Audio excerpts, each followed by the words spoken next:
The morning sun peeked through the curtains, painting thin golden lines across the faded carpet of the small apartment. Anna stretched, rubbing her eyes as the alarm clock buzzed beside her bed. It was another Tuesday, ordinary and quiet. She worked at the local library, a modest job she loved for its calm and predictability. But lately, life had started to feel dull, each day folding into the next without much meaning. She felt invisible in the crowded city of Brooksville, a face among thousands, moving quietly between shelves of forgotten books and the narrow streets that led her home. Her kettle whistled softly as she poured hot water into her chipped blue mug. She always took her tea with a dash of honey, a habit her grandmother had passed down. "Sweetness makes the day kinder," her grandmother used to say. Anna smiled faintly at the memory. She missed her grandmother dearly. She was the one who had always taught Anna that kindness, no matter how small, could ripple far beyond sight. Bundled in her long gray coat, Anna stepped outside into the crisp autumn air. The sidewalks were speckled with golden leaves, and the scent of roasted coffee drifted from the cafe on the corner. The city was already buzzing, car horns, chatter, footsteps, all blending into one restless hum. As she waited at the bus stop, Anna noticed an elderly man standing a few feet away. His coat was too thin for the weather, his shoes worn at the soles. He clutched a small paper bag and leaned on his cane as though each second of standing was an effort. The other commuters didn't seem to notice him. They were buried in phones, conversations, and their own worlds. When the bus arrived, Anna stepped forward, but as she did, she saw the old man struggling to climb the steps. The driver was impatient, tapping his fingers on the wheel. Without thinking, Anna reached out, holding the man's arm and helping him steady himself. He looked at her with a surprised smile, his eyes pale and kind. "Thank you, my dear," he said, his voice trembling with age. "Of course," Anna replied softly, helping him find a seat before taking her own. As the bus rattled along, Anna glanced at the man again. He sat clutching the paper bag, occasionally glancing out the window as though searching for something familiar. When the bus reached Main Street, he rose slowly and nodded to her before stepping off. Anna watched him disappear into the morning crowd and thought nothing more of it. The day at the library unfolded as usual. She organized shelves, helped a few students find research books, and scanned a dozen returns.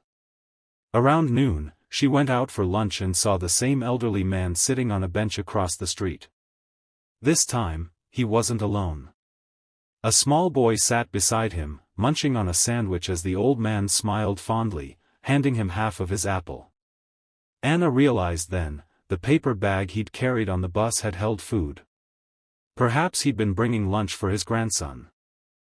Something about the image warmed her heart. She thought about her own grandfather, long gone now, and how much she missed sitting beside him as a child, listening to his stories. She wished she could have thanked him for all the small ways he'd made her feel loved, little ways she had once taken for granted. That evening, the weather turned colder. The wind carried a sharp bite, and gray clouds gathered low over the rooftops. As Anna walked home, she noticed a figure huddled near the library steps, a woman wrapped in a tattered blanket, her face half hidden beneath a hood. A cardboard sign rested in front of her, "Just need enough for a warm meal." People passed without looking. Some quickened their pace, others turned away. Anna hesitated. She had seen homeless people before and often felt helpless. What difference could she make? But something stirred in her, a memory of her grandmother's voice, "Sweetness makes the day kinder." Anna reached into her bag and found the small lunch she hadn't eaten. It was nothing fancy, a cheese sandwich, an apple, and a granola bar. She walked over and knelt beside the woman. "Hi," she said softly. "Would you like something to eat?" The woman looked up, her eyes wary but gentle. She nodded. "Yes, thank you." Anna handed over the lunch, and the woman's hands trembled as she accepted it. "Bless you," she whispered. "It's not much," Anna said, smiling. "But it's something." The woman smiled faintly in return, her tired face softening. You're the first person who stopped today. Anna's heart ached at that. She sat there for a moment, talking with her. The woman's name was Carol, and she had lost her job and apartment months ago. Nights were the hardest, she said, especially when it rained. Before leaving, Anna wrapped her scarf around Carol's shoulders.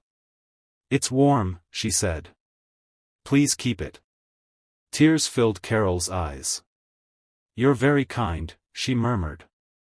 Anna walked home with the cold air biting her neck, but somehow, she felt warmer inside. The next day, when she reached the library, Anna found a small white envelope waiting for her at the front desk.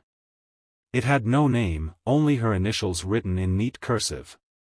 She opened it carefully. Inside was a short note. Dear Miss. You helped me on the bus yesterday. I just wanted to say thank you again. That small kindness made my day brighter.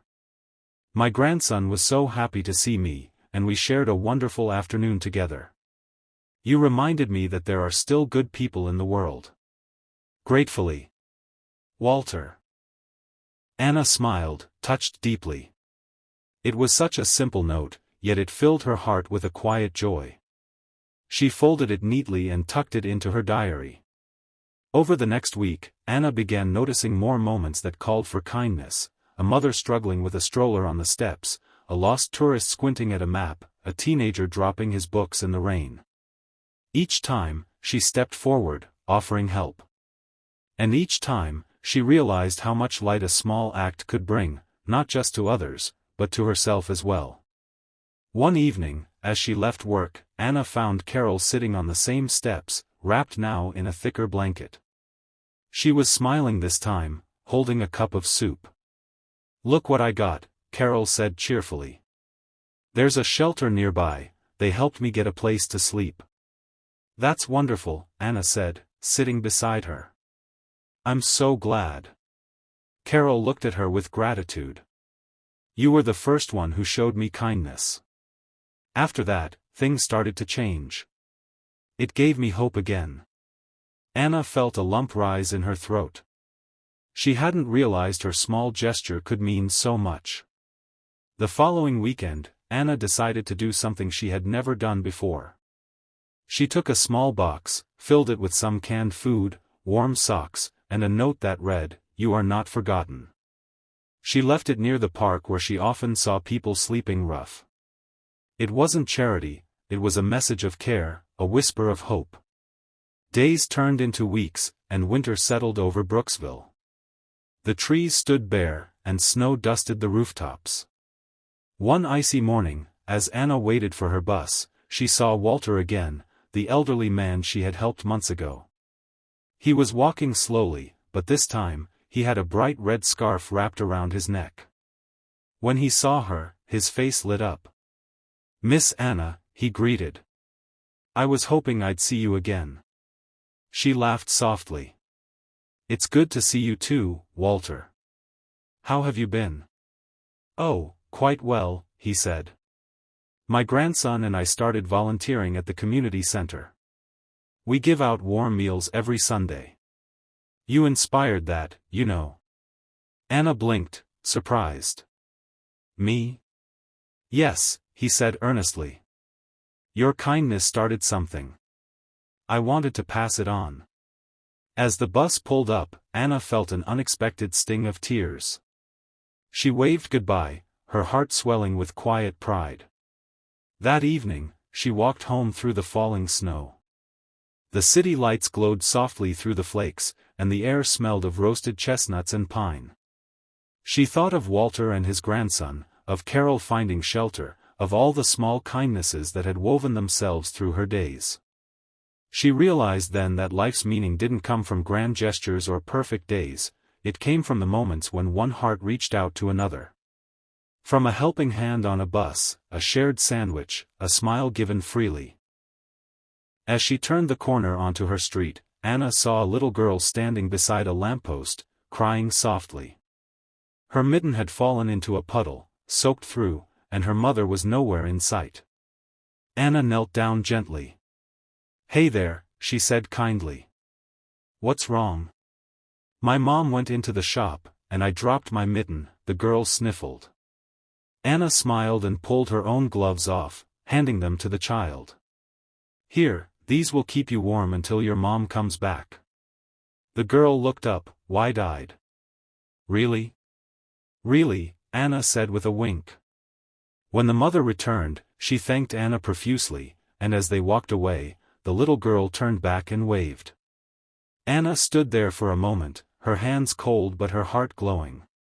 The snow continued to fall, soft and quiet, blanketing the city in white.